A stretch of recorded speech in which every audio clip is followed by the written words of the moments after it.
नमो नमः। स्वागत करती हूँ आपका इस चैनल पर। और आज हम छठी कक्षा की संस्कृत की पाठ्य पुस्तक मंथन भाग 1 का पुनरावृत्ति वाला भाग हल करेंगे। ये है पाठ 16 से लेकर 19 तक और ये अंतिम पुनरावृत्ति वाला भाग है इसका। इसके बाद इसमें कोई अध्याय शेष नहीं बचा है और लगभग सभी जितने भी इसमें अध्याय थे सभी का मैं हिंदी में व्याख्या कर चुकी हूँ।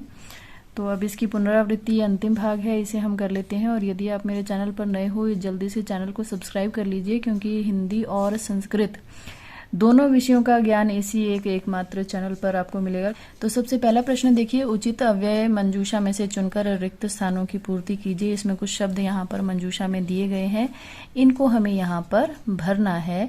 कच्छपः शनैः चलति, सूर्यस्य आतपः तीव्रम भवति, मतलब सूर्य की धूप या सूर्य की गर्मी तेज होती है। नदी नीचे बहती, नदी नीचे की ओर बहती है। अश्वः तीव्रम धावति, घोड़ा तेज दौड़ता है। यत्र पुष्पाणि सन्ति तत्र भ्रमराः भवन्ति, जहाँ फूल होते हैं वहाँ भंवरे होते हैं। रमा महेशः च खेलतः, रमा और महेश खेलते हैं। अर्णवः उच्चैः हसति, अर्णव ऊंची आवाज में हंसता है। तव गृहम कुत्र अस्ति, तुम्हारा घर कहाँ है। उचित शब्द से रिक्त स्थानों की पूर्ति कीजिए। वयम चलचित्रम, हम चलचित्र कहते हैं फिल्म को, तो वयम चलचित्रम द्रक्ष्यामः, यहाँ पर आएगा द्रक्ष्यामः। वर्षे मासाः भवन्ति, उत्तर होगा 12। वर्षे 12 मासाः भवन्ति।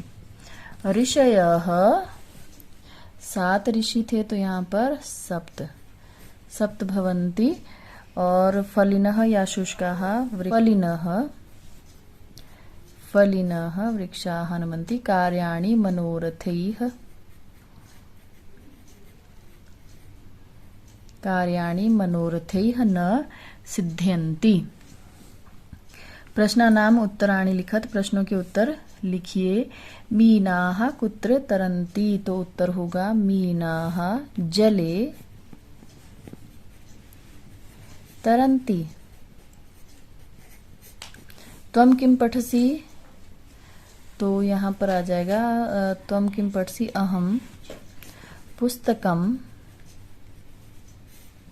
पठामि। उच्चैः कः हस्ति, अब आपकी पुस्तक की पुनरावृत्ति है, तो पुस्तक में जो है आशिमा नाम दिया गया है, तो आशिमा उच्चैः हसति। सूर्यस्य आतपः कीदृशः भवति, यहाँ पर हम लिखेंगे सूर्यस्य आतपः तीव्रः भवति। नदी कुतः वहति, तो नदी कहाँ से बहती है, तो उत्तर होगा नदी पर्वतात, नदी पर्वतात वहति, मतलब कि नदी पर्वत से बहती है। प्रश्न 4 देखिए, दत्ता नाम शब्दा नाम सहायेन श्लोक पूर्तिम कुरुत, दिए गए शब्दों की सहायता से श्लोक को पूरा कीजिए। यहाँ पर 2 श्लोक दिए गए हैं क और ख भाग में, और यहाँ पर मंजूषा में कुछ शब्द दिए गए हैं जिनको हमें यहाँ पर भरना है।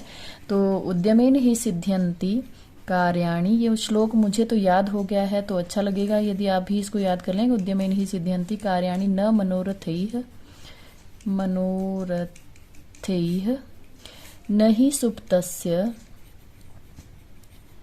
सिंहस्य प्रविशन्ति मुखे मृगाः।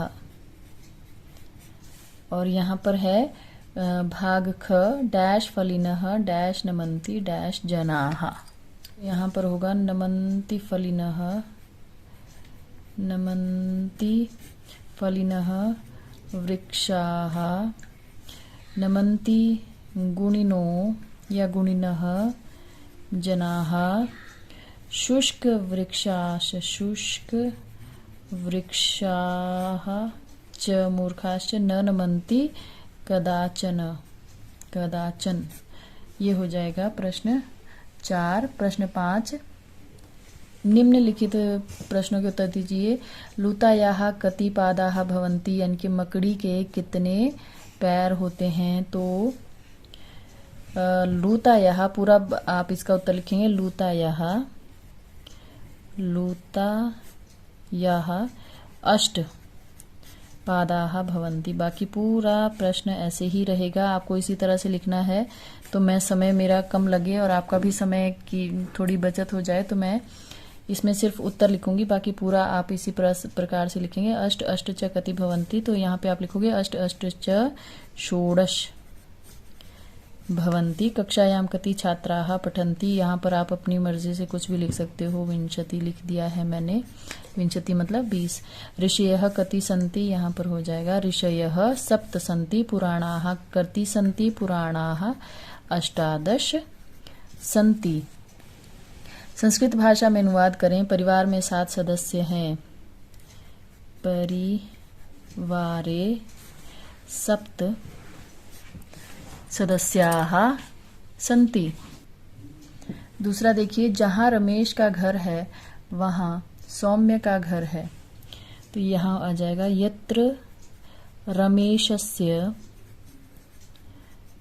गृहम् अस्ति। थोड़ा छोटा लिख रही हूं ताकि यहां पर आ जाए। तत्र सौम्य का घर यानी कि सौम्यस्य घर है। गृहम् अस्ति। और बालक खेल के मैदान में खेलते हैं। बालकाः क्रीडा क्षेत्रे क्रीडन्ति। बालकाः क्रीडा क्षेत्रे क्रीडन्ति। पिता बाजार से फल लाते हैं।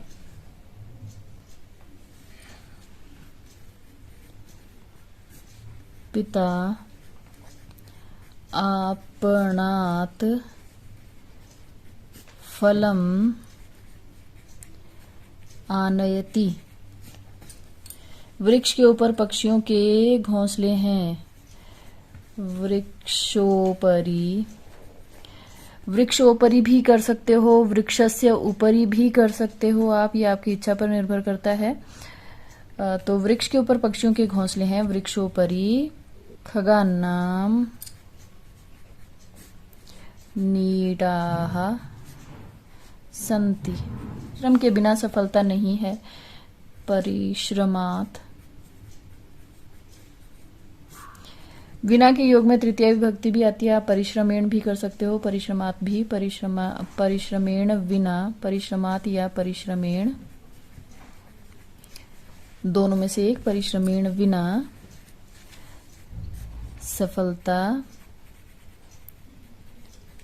सफलता न भवती भी लिख सकते हो और मिलती भी लिख सकते हो, ये भी आपकी चॉइस पर डिपेंड करता है, मिलती या भवती।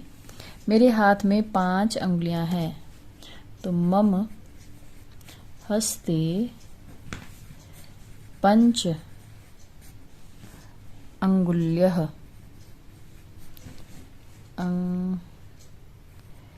अंगुल्यः सन्ति। कान का आभूषण शास्त्र है। कर्णस्य भूषणम शास्त्रम भवति। विद्वान सब जगह पूजा जाता है। विद्वान सर्वत्र पूज्यते। विद्वान सर्वत्र पूज्यते। विद्वान सर्वत्र पूज्य। हम सब चलचित्र देखेंगे, तो हम सबको कहा जाता है वयम। चलचित्र देखेंगे, चलचित्रम द्रक्ष्यामः। और इसके साथ ही इसका अभ्यास कार्य समाप्त होता है। फिर भी आपको कुछ संदेह रहता है, कुछ समझने में मुश्किल आती है, तो मुझे ज़रूर बताइएगा। धन्यवाद।